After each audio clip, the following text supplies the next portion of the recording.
Today we're going to take a look back into recent USB microphone history and see how it holds up to the new stuff.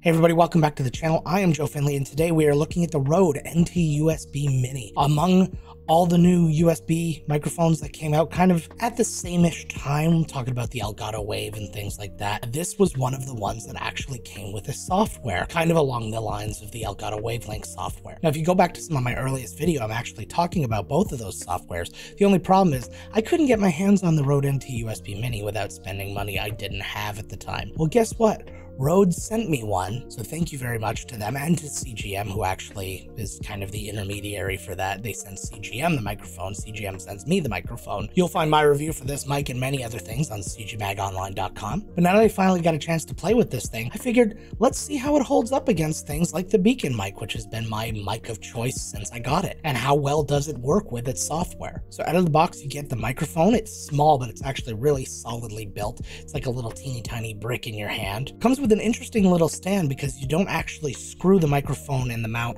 onto the stand. It actually just goes on with a magnet, but it's quite solid once it's on there. Something I did notice though is the actual stand part itself, not as heavy as I would like it to be. You would think that the stand should be heavier than the microphone itself to be a solid kind of base for it to be on, and that's not the case with this one. But again, don't put your mics on stands on desks. Just don't do it. It's too far from your mouth. It would be down here, and if it's not on camera, this is a wide angle lens, then it's too far away. Get it up on an arm. And we're going to show you a really nice arm too, because we're going to show you the Rode PSA-1 for the first time on this channel. Now, what we're looking at right here, another very nice arm. This is the Elgato Wave Mic Arm LP for low profile, but this isn't a comparison of mic arms. They're both fantastic. You could not do wrong by getting either one of them. This is not a review of the PSA-1 either. Spoiler alert, fantastic arm. If you like it, get it. That's the end of that. But let's have a look at the microphone. Now, if we take a look at the front of the microphone, you're going to notice a few things right off the bat. It's very simplistic, not a lot of controls on it. Just the single dial is all you have.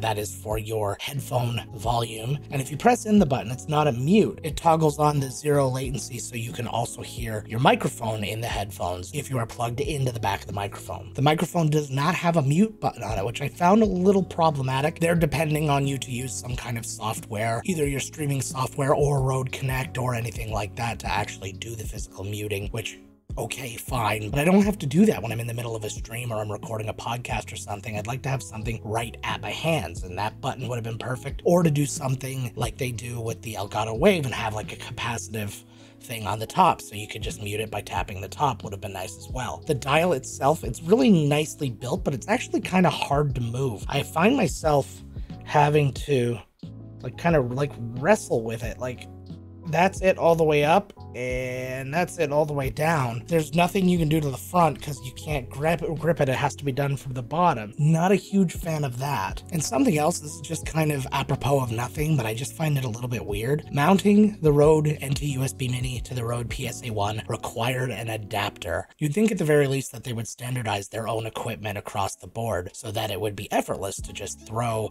their microphones onto their own arms, but it required the adapter to go from the 3/8 thread on the PSA-1 to the 5/8 thread to go into the mount for the NT USB Mini. That's not a huge deal. I mean, you know, a million things come with adapters. You can buy adapters very cheap. I have tons of them floating around the house because of all these different microphones I have and stuff like that. Not the end of the world, just something that I found very weird. Like, don't you think that's weird? Put it down in the comments. Just say, that's weird, or that's not weird. It's engagement, and it helps. Okay, so the Beacon mic is gone. Not actually gone, just over here. I'm touching it. But now all we have with us is the Rode NT USB Mini. Now, again, when you are mounting a microphone, make sure you got the microphone nice and close to your mouth. This is a condenser microphone. They recommend about 6 inches from your mouth. Now, obviously, I can't hear this right now because I'm not listening, so let's fix that. So now I can hear myself, which is good news, but what I'm hearing is also what I'm seeing on my levels. There's a lot of noise going on, not uncommon for a condenser microphone. We've had this a million times with a million different microphones, and we were able to clean it up just fine with a few little simple filters. So we are going to try that, but first we're going to do the usual thing we do when we test microphones. We're going to use those special phrases that I use, that I didn't invent, that I took from the internet. But before we get started, while I got you here, while I'm doing this little test here, why don't you go down and click the like button and the subscribe, the bell, things like that, while you're hearing my smooth, sultry voice, because you don't need to see my face. Actually, it's probably better if you don't. So go down there and click those buttons while I'm doing this test. The small pup gnawed a hole in the sock. The fish twisted and turned on the bent hook. Pressed the pants and sew a button on the vest. The swan dive was far short of perfect. The beauty of the view stunned the young boy. Hey, are you following me on Twitch? Twitch.tv/MiscastJoe? Okay, well, right off the bat, my voice sounded fantastic on this microphone. The only thing we have to deal with is the noise, which we knew was going to happen. Condenser microphone, we've gone through all this before. So let's do our usual thing. We're going to toss some filters on it in OBS. We're going to toss some filters on it in DaVinci Resolve. See how we can make it sound. The small pup gnawed a hole in the sock. The fish twisted and turned on the bent hook. Pressed the pants and sew a button on the vest. The swan dive was far short of perfect. The beauty of the view stunned the young boy. Hey, are you following me on Twitch? Twitch.tv/MiscastJoe? The small pup gnawed a hole in the sock. The fish twisted and turned on the bent hook. Pressed the pants and sew a button on the vest. The swan dive was far short of perfect. The beauty of the view stunned the young boy. Hey, are you following me on Twitch? Twitch.tv/MiscastJoe? And there you have it. I mean, both sounded really good. You still get a little bit of that creeping in noise in the OBS version with the noise gate, whereas the noise reduction in DaVinci Resolve tends to smooth that out just a little bit. I think we got ourselves a viable microphone here, ladies and gentlemen. Now what I want to see, though, is see it working with Rode Connect and then see how all of that works together. The only problem is I can't send the NT USB Mini to two different places, so I can't have it playing on OBS and play it on the Rode Connect at the same time. So I'm going to have to do a little bit of magic, and we're going to do that right now. Okay, did it work? Did I make the microphone appear? Did I make the Rode Connect appear? Can you see audio bouncing on that? Do I have different headphones on? Magic.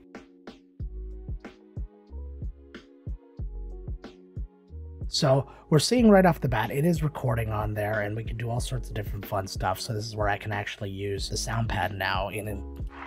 Definitely gotta add those applause, right? Because I've earned them. I really like this app a lot. It's so simple to use. Now, the one thing you do have to make sure that you're doing, you gotta click on this little button here to be able to hear yourself. Otherwise, you can't hear yourself, and that'll really trip you up. And don't forget you have these things here so that I can also... Or you can just not beep yourself and avoid that altogether, but it's really cool to have this stuff here. You can add your own sounds, all that cool stuff, just like you can with the Rodecaster Pro, and probably the Rodecaster Pro 2, which I haven't gotten to touch yet. Rode, help a brother out. Final thoughts about this microphone. Sounds fantastic. It's a really nice, solid microphone. I got a few little problems with just the overall design. I understand what they were doing. They wanted to make a really sleek, nothing sticking out of it kind of microphone, which I totally get. It looks very nice, and I suppose, and I'll even give them a pass on this, especially when it comes to that headphone setting. Once you've got it set for the first time, you're not going to be changing it over and over again as long as the same person is using that microphone every time. You know what I mean? It's going to be kind of a set and forget kind of thing. So I'll let that go. The mute button thing, though, I do have an issue with. I think they could have maintained that design by using a capacitive like tap on the top, or maybe a button on the bottom that's kind of hidden away, or something that would have allowed for that design to not be changed, but to give you the functionality of a mute button. I don't think that that is too much to ask for a microphone nowadays. In terms of quality, it's Rode. They have never failed me. They've done it again. This is not the first Rode microphone I've had. It is not the last Rode microphone I'm gonna have. You can get the microphone online for about $109 US. It's a fantastic price, again, considering that it works with the Rode Connect software and all of that. It's also a nice cheap price, especially if you're doing a multiple microphone setup for a podcast. They're very good at having a nice microphone for everybody to have that looks the same, that looks good. They even have little ways that you can kind of individualize them. They have those little caps on them. You can like color code them, which is neat. But if you're interested in getting this mic, if you go down, there's a link below. It's an Amazon affiliate link that does help the channel if you are so inclined to do so. If you're looking to get the mic anyways, there's no harm in using that. It throws a little bit of money towards the channel, which I can use towards making the channel nicer, and hey, maybe getting a microphone a little bit earlier if they're not, sending it off to me to review. And if you're interested in comparing the microphones that you've heard today between the NT USB Mini and the Beacon mic that I'm currently on right now, you can check out these videos here, help you make a more educated decision. Also, don't forget to subscribe. You can do that right here. And until next time, gang, let's get to work.